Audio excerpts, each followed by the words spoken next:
जाधव, बहुजन मुक्ती पार्टी राज्य प्रवक्ता, महाराष्ट्र राज्य. भारत मुक्ती मोर्चाच्या वतीनं सोलापूर जिल्हाधिकारी कार्यालयावरती EVM मशीनच्या विरोधामध्ये विशाल महारॅली आणलेली आहे.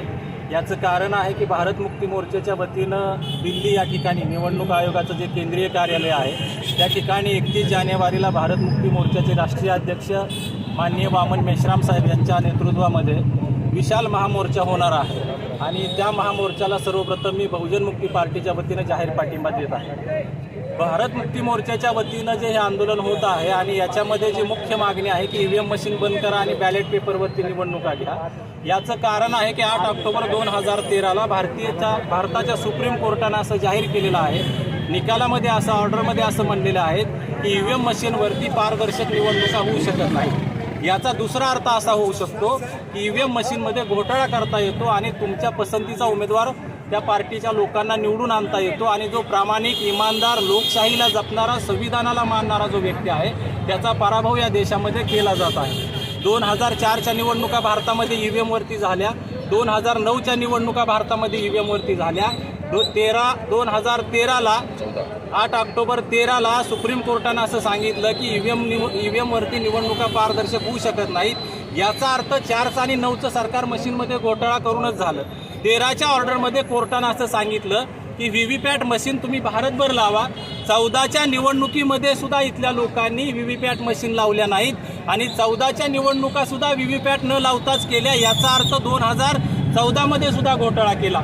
त्याच्यानंतर भारत मुक्ती मोर्चाचे राष्ट्रीय अध्यक्ष वामन मेश्राम साहेब सुप्रीम कोर्टामध्ये गेले आणि त्यांच्या केसमध्ये सुप्रीम कोर्टानं सांगितलं की तुम्ही भारतभर VVPAT मशीन लावा आणि 19च्या निवडणुकीमध्ये भारतभर VVPAT मशीन लावल्या. परंतु निवडणूक आयोगानं पुन्हा एक बदमाशी केली की त्यांनी त्या VVPAT न मोजण्याचा कायदा बनवला.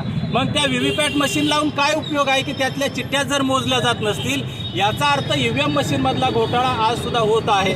अगदी आपल्या कालच्या पंढरपूरच्या निवडणुकीमध्ये सुद्धा पोटनिवडणुकीमध्ये जर तुम्ही बघितलं असेल, बरेच पत्रकार बांधव इथं आहेत, मीडियाची लोक इथं आहेत, त्यांच्या निदर्शनास मी ही गोष्ट लक्षात आणून देऊ इच्छितो की पंढरपूरच्या निवडणुकीमध्ये समाधान आवतडे विरुद्ध भगीरथ भालके ही जी निवडणूक झाली होती त्याच्यामध्ये 17 मे 2021ला झालेलं मतदान होतं 2,25,485 आणि 2 मेला ज्यावेळेस याची मतमोजणी झाली त्यावेळेस तिथले जे निवडणूक निर्णय अधिकारी होते गजानन गुरव यांनी जे ECIच्या अर्थात इलेक्शन कमिशन ऑफ इंडियाच्या वेबसाईटवरती माहिती टाकलेली आहे ते मोजल्यानंतर मतं 2,24,090च भरलेले आहेत.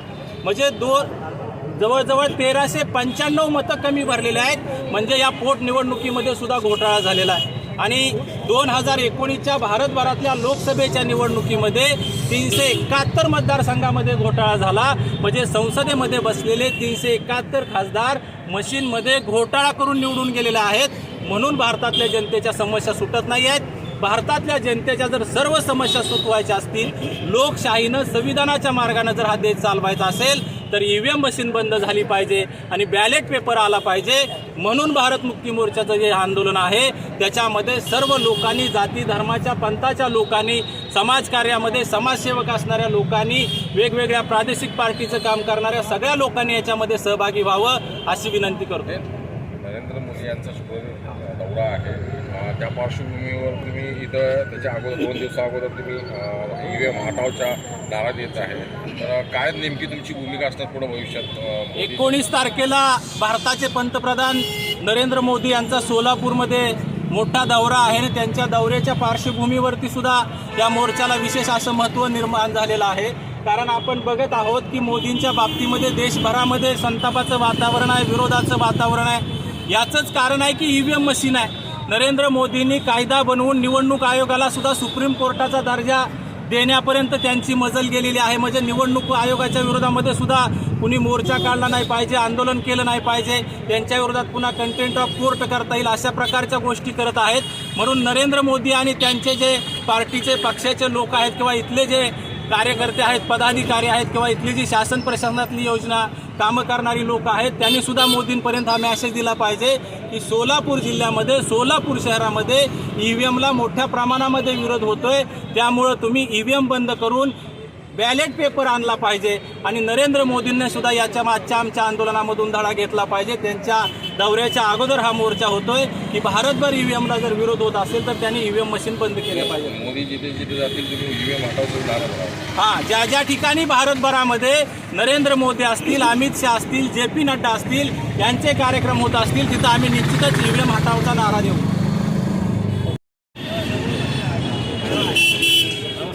जिल्हा अध्यक्ष सोलापूर, आज जे आपण इथं रॅली प्रदर्शनाचं कार्यक्रम आयोजित केलेला आहे, हे कार्यक्रम भारत मुक्ती मोर्चाचे राष्ट्रीय अध्यक्ष माननीय वामन मेश्राम साहेब यांच्या नेतृत्वाखाली होत आहे.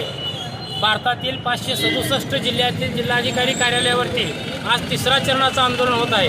पहिल्या चरणाचं जे आंदोलन होतं 5 जानेवारी 2024 रोजी ते 567 जिल्ह्यातील जिल्हाधिकारी कलेक्टर साहेबांना निवेदन देण्यात आलं होतं आणि दुसरं चरण होतं 10 तारखेला म्हणजे 10 जानेवारी 2024 रोजी.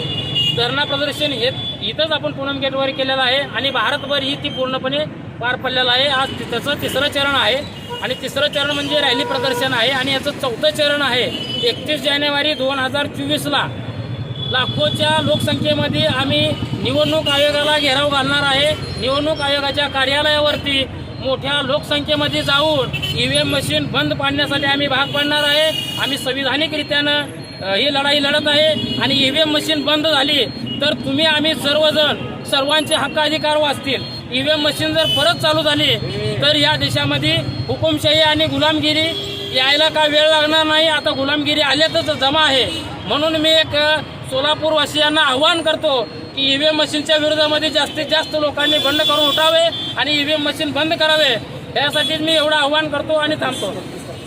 येथे जे चुनाव आयोगाच्या कार्यालयावरती मोर्चा होणार आहे त्या मोर्चामध्ये मी बहुजन समाजातील तमाम लोकांना, समाज बांधवांना सांगू इच्छितो की जास्तीत जास्त लोकसंख्येनं दिल्ली येथे चुनाव आयोगाच्या कार्यालयाला महामोर्चामध्ये आपल्याला सामील व्हायचं आहे असे आव्हान मी जिल्ह्याच्या वतीनं करतो.